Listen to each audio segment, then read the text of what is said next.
আসসালামু আলাইকুম everyone, this is আইমি অ্যান্ড মাইসেল জেএনকে কথা। সবাই কেমন আছেন? Welcome to my next video. মা মা ও মা, এই যে আপনি যে এখন খাচ্ছেন, হাতটা খাচ্ছেন, মার কাছে নিয়ে গেলে কেন খান না বলেন?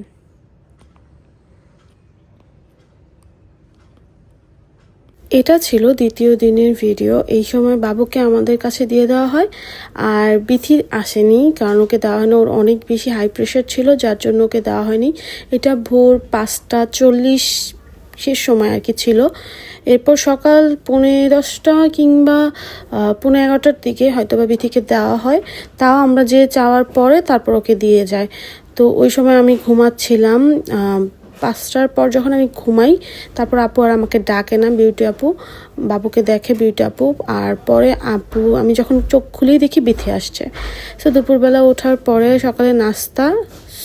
সকালবেলা ওঠার পরে সকালে নাস্তা। সো ওই সময় বিথিকে এই খাবারটা দেওয়া হয়। তো যখন ওকে খাবার দেওয়া হয়, ওকে খাবারটা আমি খাইয়ে দেই। আর এই দিন বিথি কি যেন হয়েছে আল্লাহ জানে, শুধু পাউ পাউ পাউ পাউ পাউ পাউ শুধু চিলাচিলি করতেছিল, ঠিক আছে। আর দেখো ওকে কি সুন্দর করে আমি সাজাই দিচ্ছি। ওরা যেদিন যায় অপারেশন থিয়েটারে, তখনও আমি ওদের সাজাই দিচ্ছি। আসার পর আমি বলতেছি তোকে এমন লাগতেছে কেন, তোকে সাজাই। আর দেখো আমার সাথে ঝগড়া করতেছে, লিটারালি এরকম করতেছিস কেন, এইভাবে দে আমাকে খাবারের দিকে, দে কারো এরকম। ও পুরো ঝগড়া করতেছিল, ও ঝগড়াটি হয়ে গেছিল ওই দিন, বুঝছো। শুধু ঝগড়ি করতেছে, মানে ওরা কোনোভাবে মনে হইতেছিলাম যে অপারেশন থিয়েটার থেকে আনার পরটা রুগী যেমন করে না, কোনোভাবে না, একটু বিন্দু পরিমাণের মধ্যে এটা ছিল না, চিলাচিলি করতেছে। তারপরে অনেকক্ষণ পরে প্রায় 2টা-3টার দিকে রুনা আপু আসে। আর দেখো এখানে রাকিব হাসানের ব্লগ চলতেছে, আমার বাবুরা দেখতেছে, বুঝছো। তো এই যে খুশিতে ওকে দেখতেছে আর কথা বলতেছে। আপু আসছে, আপু আমাদের জন্য খাবার নিয়ে আসছে। আমি বিউটি আপু মূলত না খাওয়াচ্ছিলাম। তো আমি বিউটি আপু আমরা খাওয়ার জন্য বসে পড়ি, আর আপু আমাদের জন্য কাচ্চি আনছিল। আর ট্রাস্ট মি, ভিডিওতে কাচ্চি দেখতে মনে হতেছে খিচুড়ি। আমি এটা এডিট করতে যাই দেখে আমি তো অবাক, বিকজ এত মজা ছিল এবং কালারটা তো এমন ছিলই না। এটা কিভাবে হলো দেখো তোমরা, ভিউ। ও মাই গড, খিচুড়ি খাচ্ছি কিন্তু আসলে আমরা কাচ্চি খাচ্ছিলাম। তো যাই হোক, তো এটা খাওয়ার পরে আমার পুরো পেট ভরে গেছে। ইভেন এখন আমার আপুর হাতের কাচ্চি খাইতে ইচ্ছা করতেছে। আপুর হাতের কাচ্চি অনেক মজা আসলে। আর আপুকে আমি বারবার ফোনে বলতেছিলাম আলু দিছো, কাচ্চি মানে আলু। আমাকে কেউ কাচ্চি খেতে ডাকতে, আলু না থাকলে ডাকবা না, ওকে। আর আমি বিরিয়ানি বলতে একটু আলু পছন্দ করি, ওকে। সো এই সময় বিধি দেখতেছে আর আমার দিকে তাকল, তো আমার খাইতে ইচ্ছে করতেছে, ওকে হা করে থাক। তো এরপর আমাদের বাসায় সবাই মোটামুটি আসে। সেকেন্ড দিন আব্বু আম্মু সবাই আসে। আব্বু তো প্রথম দিন কান্না করতে করতে শেষ, বিথিকে কেন রুমে দেয় না, এর জন্য বলতেছে যে আমার মেয়েকে মনে মাইরা ফেলছে, আমি কারে দেখতে যামু, আমি যামু না। আব্বা আসে নাই, ঠিক আছে। আব্বা বিথিকে কেন দেওয়া হয়নি এর জন্য আব্বা আসেনি। তো যখন বাসায় সবাই জানলো যে বিথিকে রুমে দেওয়া হয়েছে, আমাদের বাসার থেকে ভাবি, আপু, ভাইয়া, তারপরে আব্বু আম্মু সবাই মোটামুটি তখন আসে। তো কিছুক্ষণের পরে তোমরা ক্লিপে দেখবা যে আমাদের বাসায় মোটামুটি সবাই চলে আসছে। আর এই সময় আমি আর খুশি একটু বাহিরে যাই, কি আমার অনেক মাথা ব্যথা করতেছিল। আমি চিন্তা করি একটু চা খাবো, তো ভাইয়াকে নিয়ে যাই, ভাইয়া চলো। এটা ছিল সন্ধ্যার টাইম, প্রায় বিকালের সময় কিছু নাস্তা নিয়ে আসার জন্য আর কি আমরা নিচে যাই, আমি, ফামি এবং খুশি। তো আমরা 3জন নিচে যাওয়ার পরে আমাদের 3জন চা খাই আর একটা নুডলস খাই। নুডলসটা মোটামুটি ভালোই ছিল, আসলে ক্ষুধা ছিল তো মজাই লাগছে, ঠিক আছে। এটা হচ্ছিল আলোক হসপিটাল, আজমল হসপিটাল আছে না, সেখানের সামনে দেখবা চায়ের অনেক দোকান আছে, প্লাস এই যে ফুডকোর্টগুলো আছে। তো সেখান থেকেই খাচ্ছিলাম। আর এখানে রং চা, দুধ চা বলো, আদা চা বলো, লেবু চা বলো, ভাই এত মজা লাগছে। আমি নর্মালি লেবু চাই খাই, আমি যে কোনো জায়গায় গেলে আমি লেবু চাটা খুব পছন্দ করি। আমি লেবু চাটা মানে অনেক বেশি পছন্দ করি, এতবার বলতেছি কেন আমি। তো এইটা খাওয়ার পর আমি আর খুশ কিছু প্যাকিং করে আমরা সাথে করে নিয়ে যাই, কারণ রোজাপি, ফাহামনি এবং স্নিগ্ধ ওরা আসে নাই। তো ওদের জন্য 3জনের জন্য আমরা খাবার একটা পার্সেল নিই এবং আমরা তাড়াতাড়ি চলে যাই। এখানে খুশ আমাদের সাথে কথা বলতেছিল, আমি, খুশ এবং ফামি আমরা কথা বলতেছিলাম। আর পাশেই মানুষগুলো অনেক স্মোক করতেছিল, আমার অনেক কষ্ট হচ্ছিল। আর দেখো আমার আব্বু আম্মু চলে আসছে, আমার ভাবি আব্বু আম্মু সবাই চলে আসছিল। আর বিথির বেস্ট ফ্রেন্ডও এই সময় আসছিল সন্ধ্যার টাইমটাতে। আমরা আসার পরেই দেখতেছি সবাই চলে আসছে। আব্বা যেহেতু প্রথম আসছে, আব্বা এসে ফার্স্টে বিথিকে বলতেছে বিথি কই। ফুপু আর বিউটাপু যে প্রথমে ফার্স্টে দেখা করে, তাদের দুইজনের মধ্যে এর মধ্যে কান্নাকাটি চলে, কারণ অনেকদিন পরে দেখা হয়েছে তো ভাই বোনের। তো একচোট কান্নাকাটি চলতেছে। ওই সময় আমি বলতেছি সরো সরো সরো, আমি ভিডিও করবো সরো সরো সরো। তো ওই সময়টাতে এই ভিডিওটা আর কি ছিল। তো এরপর আমি একটা ছোট্ট ক্লিপ দেই নর্মালি আমার অ্যাকাউন্টে। তো এটা হচ্ছিল রুহাব, আম্মুর কোলে ছিল রুহাব। তখন একটু মাশাল্লাহ বড় ছিল ইজার থেকেও, আর ইজা হচ্ছিল 3 মাসের ছোট বড়। সো এর জন্য মোটামুটি ওদের একটু গ্যাপ, হালকা একটু গ্যাপ।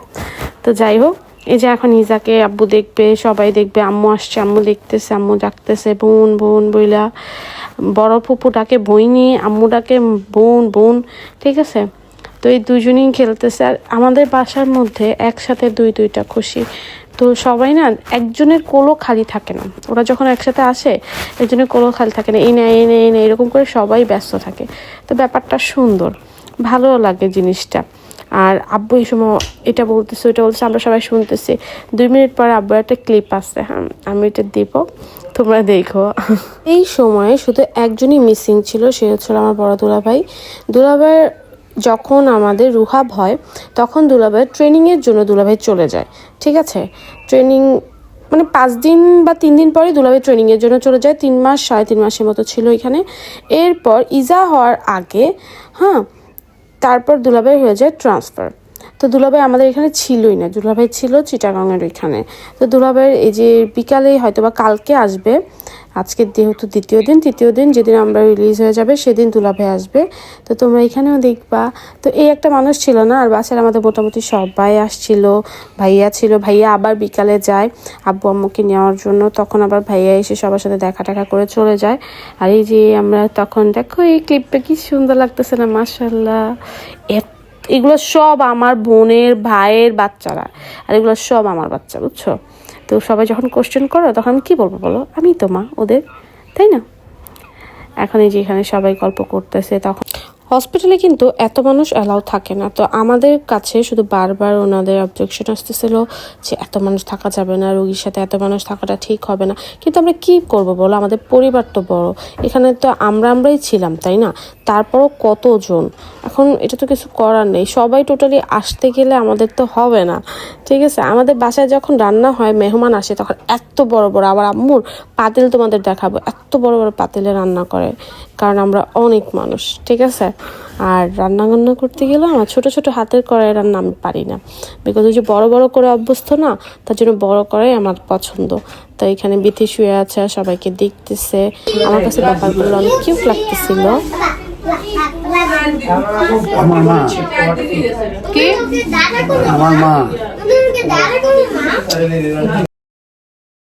আমার আব্বু আমাকে মা ডাকে, কারণ আমি নাকি তার মায়ের মতো দেখতে। তার জন্য আব্বু আমাকে কামিনিসা ডাকে, আর আমি আব্বুকে শেরো ডাকি মাঝে আদর করে। আর এই যে আমার বড় দুলাভাই আসছে, এটা হলো 3য় দিনের ভিডিও। আমি টোটালি অনেক ব্যস্ত ছিলাম, যার জন্য অনেক ছোট ক্লিপ আমার কাছে নেওয়া পসিবল হয়নি খাবারের বাইরে যাওয়ার, কারণ ওই দিন আমি আর বিউটাপুই ছিলাম। যদিও 3য় দিনের সব কাজ গোছানো থেকে এভরিথিং বিউটাপু করছে, কারণ গোছানোর কাজ আমি একদম পারি না। আমি এইটা ওই ব্যাগে রেখে দিব, ওইটা ওই ব্যাগে রেখে দিব। তো আপু বলে তুই বস, আমি করতেছি। তো বিউটি আপু সব গোছানোর কাজগুলো করছে। আর এই যে রুনা আপু এবং উই আর ফ্যামিলি, তারা সবাই এখানে ছিল। আর দেখো দুলাভাই আসার পর দুলাভাই বলতেছে, দুলাভাই কি অবস্থা, কেমন লাগতেছে। দুলাভাই কোনো কথাই বলতেছিল, কারণ উনি না জার্নি করে আসছেন, আর পুরো এরকম করেছিল, কারণ ওর পুরো শরীর ভালো ছিল না, বুঝছো। আর এই যে আমরা চলে যাবো, বিউটি আপু অনেক দুঃখে আছে। আমি বলতেছি তুমি এত দুঃখে কেন আপু। তো আপু হাসি দিয়ে দিচ্ছে। আর এই যে বাবার দুধ খাচ্ছে, 2টা বেবি এখানে, দেখো কত কিউট লাগে না, মাশাআল্লাহ। 2:30-3টার দিকে আমরা আর কি রওনা দিই। তো এই সময়তে আমরা যখন চলে আসার পরে আমাদেরকে টোটালি বাসার মধ্যে আসার ভিডিওটা আমার কাছে নেই, বিকজ আমি দুলাভাইয়ের সাথে আলাদা আসি, যেহেতু বৃষ্টি ছিল। আর গাড়িতে বিউটি আপু, রুনা আপু আর বাবু ছিল। তো আমি আর দুলাভাই আলাদা আসি। তো ওই সময় বৃষ্টি পড়ে। আমি আর দুলাভাই নিচে ওয়েট করতেছিলাম যে আমরা বৃষ্টি থামার পর যাবো। আর বৃষ্টিটা বিশেষ করে এতক্ষণ যাবত হচ্ছিল, আর আমরা যেহেতু বাইকে যাব আমরা ভিজেই যাব, তো এর জন্য একটু ওয়েট করতেছিলাম যা একটু কমুক তারপরে রওনা দিব। এরকম করতে করতে অনেক লেট হয়ে গেছে, আর ওদের এন্ট্রিটা আমি ভিডিও করতে পারি নাই, এটার জন্য আমি সো সরি। তো এই যে এখন ওরা রওনা দিচ্ছি, আমরা সবাই রেডি হয়ে গেছি, আর আমি কথা বলতেছি। আমার কোলে ছিল রুহাব একদম টুটটুরি কি সুন্দর করে চুপ করে আছে দেখো। আর বিউটি আপুর কোলে ছিল ইজা। তো এদের নিয়ে আমরা সুন্দর করে বের হচ্ছি। আলোক নিয়ে আমার অনেকগুলো রিপোর্ট আছে, তোমাদের সাথে সেগুলো একটু জানাই। ফার্স্ট তো আলোকের ডক্টরটা একদম ভালো ছিল না, ওনার বিহেভিয়ার কোনো কিছু পছন্দ হয়নি, ওনাদের ট্রিটমেন্টের ওয়েটা পছন্দ নেই। আর ওনাদের একটা জিনিস আমার খুব ভালো লাগছে, যখনই ওনাদের আয়াদের ডাকা হয়েছে, আয়ার আমি মনে করি সার্ভিসিংয়ের মধ্যে যদি আমার নাম্বার দিতে আমি আয়াদের দিব, বিকজ ওনাদের যখন আমরা রেখেছি সাথে সাথে চলে আসছে। এই দিক থেকে অন্য হসপিটালে একটু আয়ার একটু কাহিনী করে, বাট ওনারা একটুও করে নাই। বাট আদার্স থিংসগুলো এত খারাপ লাগছে, যেমন আমাদের ইজার জন্ডিসের সমস্যা ছিল, ওনারা বলছে সব বাচ্চা হওয়ার পর একটু জন্ডিসের সমস্যাটা থাকে, তো চেক আপ তো করে, তো ওনারা কিচ্ছু করে নাই। তো আমাদের বলছে 14 দিন 10 দিনে ঠিক হয়ে যাবে। ওই জিনিসটা না আমরা ওইভাবেই নিচ্ছি যে ইটস ওকে। আর দেখো আপু আমাকে পাপ্পা দিছে, কি আপু রুহাবকে পাপ্পা দিছে, পরে আমার আমাকে দাও, পরে আপু আমাকে দিচ্ছে, কারণ আমি আপুর বড় বেবি। ওকে, তো ওই জিনিসটা না আমরা যখন বলি ডক্টরকে যে ও আমাদের তো এখান থেকে এই কথা বলা হয়েছিল, তো তখন ডক্টর বলে যে কেন আপনাদেরকে জানানো হয়নি যে ওর জন্ডিসের পরিমাণটা বেশি ছিল। তো এটার জন্য না আমরা খুব হেনস্থা হই, আর ইজা অনেক অসুস্থ হয়ে যায়। 15 দিন যাওয়ার পর ইজা অনেক অসুস্থ হয়ে যায়, আমরা অনেক ভয় পেয়ে যাই। তো ওই সময়টার জন্য না আমরা আসলেই খুবই কষ্ট পেয়েছি, কারণ অন্য জায়গায় সব কিছু মাপা হয়, বাট এখানে দেখা হয়নি কোনো কিছু। আর ডক্টরের বিহেভিয়ারটা এত খারাপ ছিল, ও ডক্টরের নামটা আমার নিতে ইচ্ছা করছে, শুধু আমি এতটুকুই বলছি উনি একজন হিন্দু ডক্টর ছিল, ঠিক আছে, হিন্দু গাইনি ডক্টর ছিল। তো উনি না আমাদের সাথে একটু ভালো বিহেভ করেনি। উনি এক জায়গায় ঘুরতে যাবে, যার জন্য উনি খুব দ্রুত আমাদের বোনের ডেট আসার আগে বলতেছে আমি এক জায়গায় যাব, আমি করতে পারবো না, এখন আর্জেন্ট করলে ভালো হবে, নখ প্যাঁচাই গেছে, এরকম বলে উনি করায় ফেলছে, ঠিক আছে। তো সময়ের আগে ওকে একটু করায় ফেলে ইজাকে। তো এদিক থেকে না আমাদের খুব দ্রুত হঠাৎ করে একদিনের মধ্যে 2 দিনের মধ্যে আমাদের ইয়েটা করা, মানে কোনো প্রিপারেশনই ছিল না, ওইভাবে করানো হয়েছে।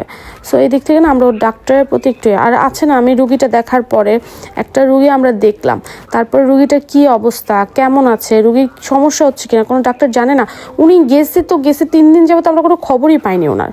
ইভেন আমার বোনের সমস্যা হচ্ছিল, ও ব্যথা পাচ্ছিল, ওর অনেক কষ্ট হচ্ছিল, কোনো বিষয় নিয়ে আমরা কথা বলতে পারিনি, বিকজ এই ডাক্তারটা একদমই মানে আমি টোটালি ওনার কোনো দায়িত্ববোধ নেই। আমি এটা বলতে অ্যাকচুয়ালি বাধ্য হচ্ছি, আমি জাস্ট রেসপেক্ট করে ওনার নামটা বলতেছি না, বাট এই জিনিসটা আসলে অনেক খারাপ করছেন। উনি একজন ডক্টর, আই থিঙ্ক আমার সাথে করছে, পরবর্তী সময় যেন এটা না করে তার জন্য আমার উল্লেখ করে বলা গল্পটা। আপনি যারা ডক্টর আছেন প্লিজ আপনারা যখন দায়িত্ব নেবেন, শুধু তো একটা অপারেশন করে চলে গেলেন এমন তো হইল না, একটু খবর নিতে হয় কি অবস্থা, কোনো রুগীর সমস্যা আছে কিনা। আমরা ওনার সাথে যোগাযোগ করতে পারতেছিলাম না। ইভেন উনি যখন অপারেশন থিয়েটারে আসার আগেও ওনাকে 100 বার আমরা প্রায় 2 ঘন্টা 3 ঘন্টা আগে আমাদেরকে সব কিছু করে বসায় রাখছে, যেখানে আমার প্রথম বোনের শুধু আধা ঘন্টা 1 ঘন্টা আগে কাজ করছে, তাও আধা ঘন্টাও লাগে নাই, আপুকে ডিরেক্ট করে ফেলছে। কারণ এরকম বসায় রাখলে না প্রেশার বেড়ে যায়, আমার কাছে যেটা লাগে। আমার বড় বোনের এই সমস্যাটা ফার্স্টে হয়েছিল, যখনই এরকম শোয়ায় রাখে 2-3 ঘন্টা যাবত, একটা মানুষ একা একা থাকতে থাকতে কি হয়, এলিসেশন কাজ করে, ভয়টা কাজ করে, হাই প্রেশার হয়ে যায়। সো এই জিনিসটা কি ওনারা বুঝে না। এইখানে দুলাভাই যে জুসটা খাচ্ছে এটা কদবেলের জুস ছিল, অনেক মজা ছিল, ঠিক আছে, তোমরা ট্রাই করো, আলোকের পাশেই আছে। আর এখানে আমি জাউ দিয়ে বট দিয়ে খাচ্ছিলাম, ভাত ছিল বাট আমার ভাল লাগতেছিল না, আমার কেন জানি ভাল লাগতেছিল না, আমি তো বলছিলাম ফুপু আমি জাউ খাবো। তো সবাই চোখে ঘুম ছিল, কারণ 2 দিন যাবত কেউই ঠিকমতো ঘুমাইতে পারে নাই। তো আমি একটু স্ন্যাপ দিই, মানে ঘুমিয়ে যাই। ঘুম থেকে ওঠার পরে এই ক্লিপটা নেওয়া হয়। অ্যান্ড দেখো তোমরা আবার বেবি ফেস। আল্লাহ হাফেজ। সবাই আমার 2 বোনে বাবুর জন্য দোয়া করবে, ভালো থাকবে।